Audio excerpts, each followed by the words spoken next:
Welcome to episode number 5 of the Dugout Report. I am here with Henry Eisenberg, and he's on here tonight talking about his Chicago White Sox and how their season is going. And welcome, Henry, and I'm glad to talk to you. Alex, thank you for having me on. Glad to finally talk about the White Sox, who are currently in first place in the AL. So feeling good. I know it's only 9 games into the season, but exciting stuff. What stood out to you in the past series with Tampa Bay? It was a tough series for a multitude of reasons. I mean, we did get 2 games off of them. If we're winning each series, there's nothing to complain about. The run production wasn't there, but the pitching for the first 2 games, I mean, the second game kind of got blown open, but for the most part was pretty stout. And I mean, that goes back to our bullpen.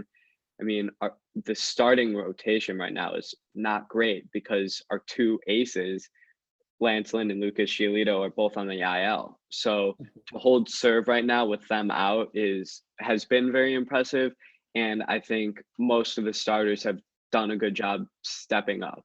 I think the last start from Velasquez was a little shaky, but you're going to have some of those. And the offense in those situations will need to back them up, which they did not do. So what are your thoughts on this upcoming series against the Guardians? I know they got postponed tonight. Do you think that will have an effect on their offense or no? Well, I'll start with this. I'm of course disappointed that the game today got postponed. I think it'll be made up July 12th. Mm-hmm. That's in the back of my head, so that could be wrong. But I mean, every game's an opportunity for the offense to pick up. It's honestly right now good, especially with the injuries they've had, to get them a day of rest because they were going to play like 2 weeks of baseball straight. Actually, they had an off day last Monday.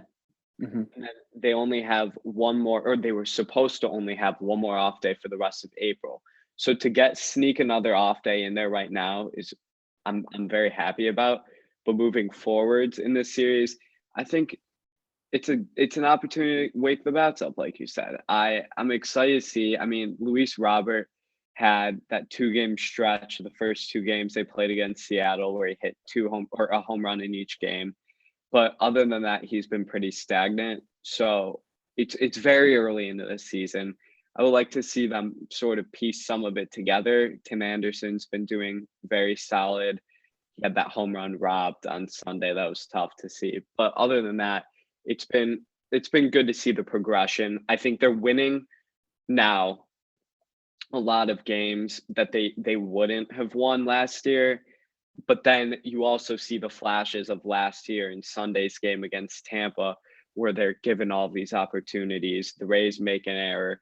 They have bases loaded 2 innings straight and only produce 1 run from it. And that's what it felt like last season, where they had a lot of those opportunities. Even the season prior, they had a lot of opportunities to get runs, and they relinquished a lot of them. So I think moving forwards, and we've seen a little bit this year, it's taking advantage of runners on base. And I've seen it. I mean, there have been plays where, or I think there was one where it was an error or wild pitch and the runner advanced to second, and the next pitch we drove him in.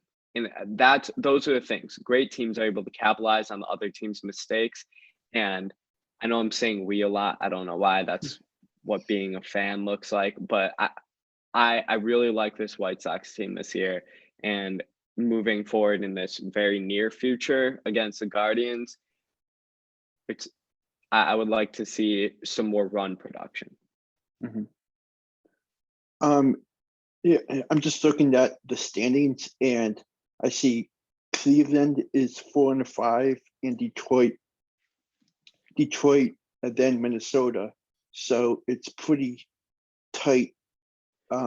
Starting with Cleveland, but I'm very interested to see if you guys can hold down the fort and actually stay at the top. Yeah. I mean, this Cleveland team, before their last series where they got swept against San Francisco, where they only scored 4 total runs, Mhm.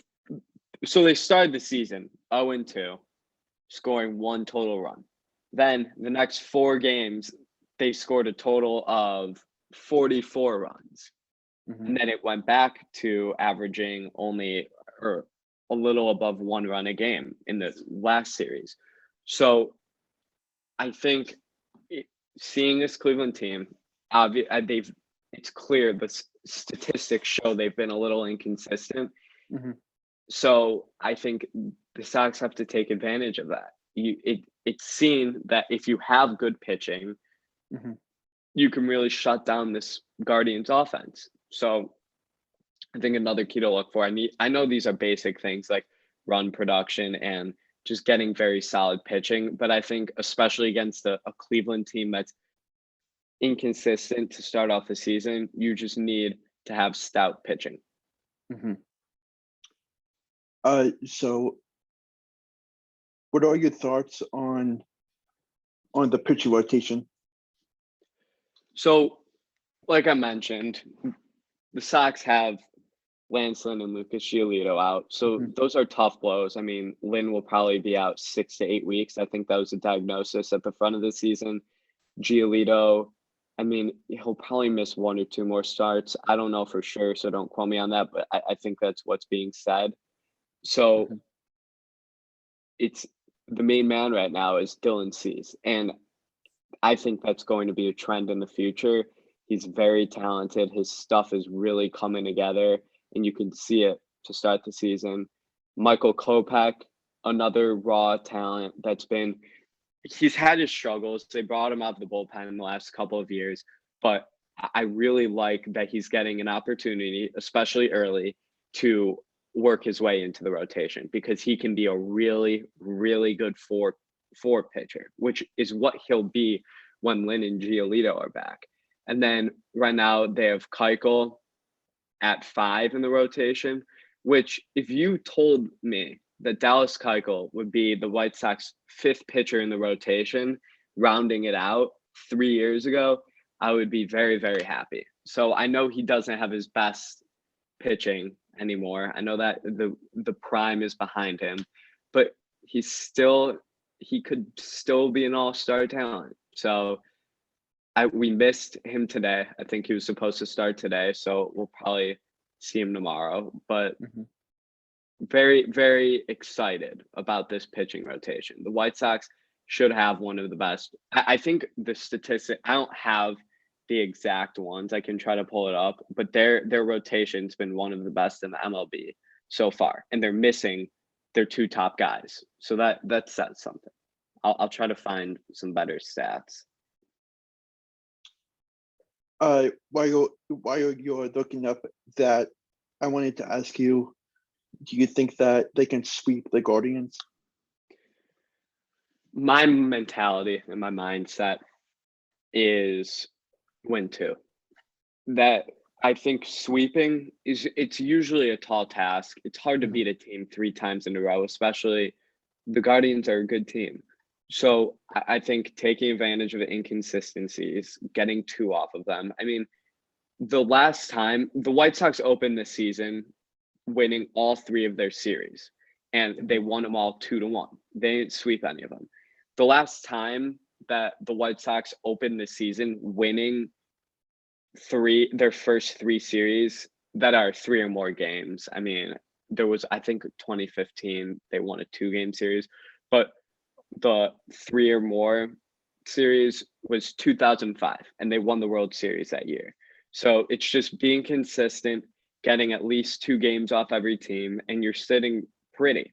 That's a nice 600 or 6.667 Mhm. winning average. So Um, so looking ahead,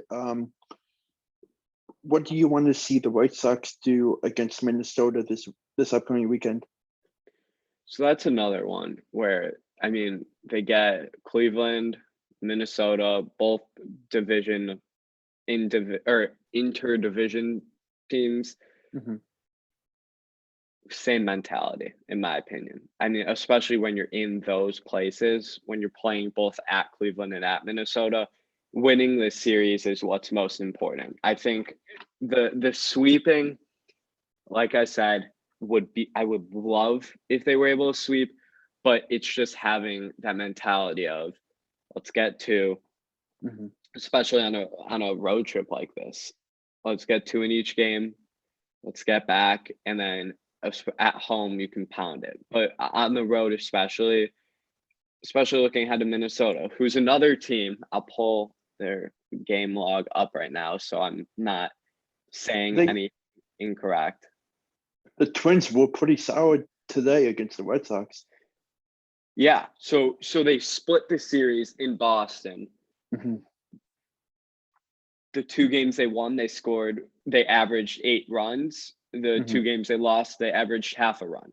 That's another team where, I mean, in their wins, they're scoring an average of, let's do some quick math, 16 plus 14. So that's 30 divided by 4, 30 divided by 5 is 6.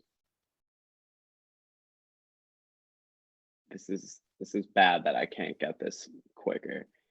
7.5. Mhm. That was sorry to everyone about that math. It's late. Okay.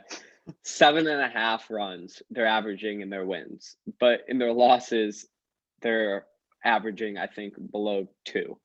So another team, I mean, we see this trend with the Guardians. I know it's early, so you can't really like say and make assumptions about teams, but from the first 10 games, we can see that these teams are there's a huge discrepancy, and it evens out throughout the season. But right now, there's a huge discrepancy between the games they're winning and the games they're losing. They're averaging somewhere near 2 runs in their losses and 7.5 in their wins. So it's just having solid pitching and finding that middle ground and having consistent run production. And I know some of that sounds basic, like I said, and it could be too tall of an ask, but that's what the great teams will do. And the White Sox look at themselves as a great team, and they look at themselves as a contender. And I think everyone should as well. So I don't think it's too tall of an ask for them. My next question is, what are your thoughts on the rest of the division? I honestly think like the last year and even the year before that, I guess you could say, they were looked at as one of the weaker divisions. It was looked at as the White Sox are going to run away with this. Mhm. And Lucas Giolito said it even hindered them. I mean, when you're so far ahead of your division rivals, there's not much competition to worry about. And I know that may sound stupid, and that's not a direct quote from Lucas Giolito, but it's I'm happy that the division is better, because that means the play is elevated day in and day out, and that's what the White Sox need, especially nearing October. You need to have competition throughout the season, and you have 4 teams that are going to compete with you. I mean, the Royals and the Tigers are not the laughing stock of the MLB anymore. The Tigers have formed a very solid lineup and are looked at as a possible team that will make the playoffs. The Royals have the best prospect in the league right now who's playing in Bobby Witt Jr. So there's things to look forward to in every franchise. I mean, the Guardians, who are looking a little shaky, especially if they didn't handle the Jose Ramirez thing right, but they signed him to a max, or I don't know if it was a max, but they signed him to a large extension. So, and the Twins just got Correa. So there's things to look forward to for every one of these teams, and it's only better for the White Sox, because I do believe they are the best team in that division, and I Mhm. think they believe it as well. So it's now, let's compete throughout the year, and there are no off days. Mhm. What is your record prediction for them? That's a great question. Out of 162, I don't know what it was set at. Do you know what Vegas put it at? I'm not sure. I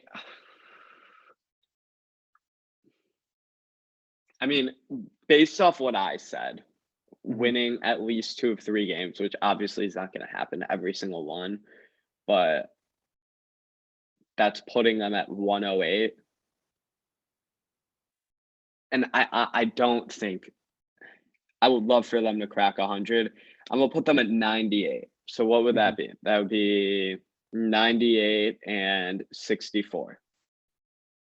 I think they can crack 100, but I'm just gonna err on a little bit lower. So 98 and 64 is my official record prediction, because they're all still missing some of their guys. Talked about missing 2 arms in the pitching rotation. You also are missing Yohan Moncada, who's been their third baseman and their franchise third baseman at that. But people have filled in well. Jake Berger has really come onto the scene this year, enamored some fans. So I'm excited to see what the season holds. I'm going to go with 98 and 64. Are you planning on going to any of the games this upcoming? Alex, 100%. I've been to a game already. I went last Thursday. Unfortunately, they lost that one. So I don't know if Sox fans want me going to a lot of games, but it sucks for them because I will be going to as many games as I can. I don't have any lined up right now, but I'm definitely going to have to get to a decent amount.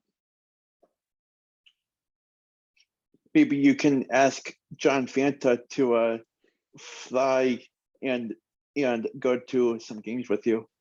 Oh, John, if you're seeing this, I would love that.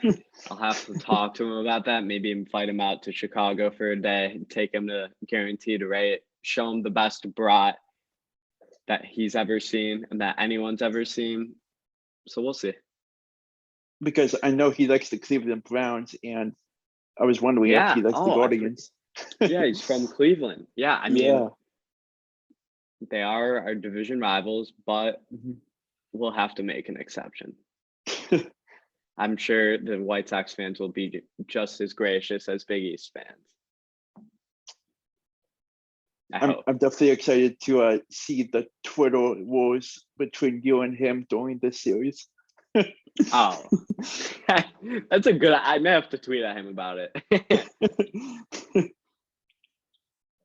It's always good talking to you, and I wish you nothing but the best with this season. And I'll definitely have you back on once the middle mark of the season reaches. For sure, Alex. Really appreciate you having me on. Always love talking baseball, especially White Sox baseball. Thanks again. Thank you.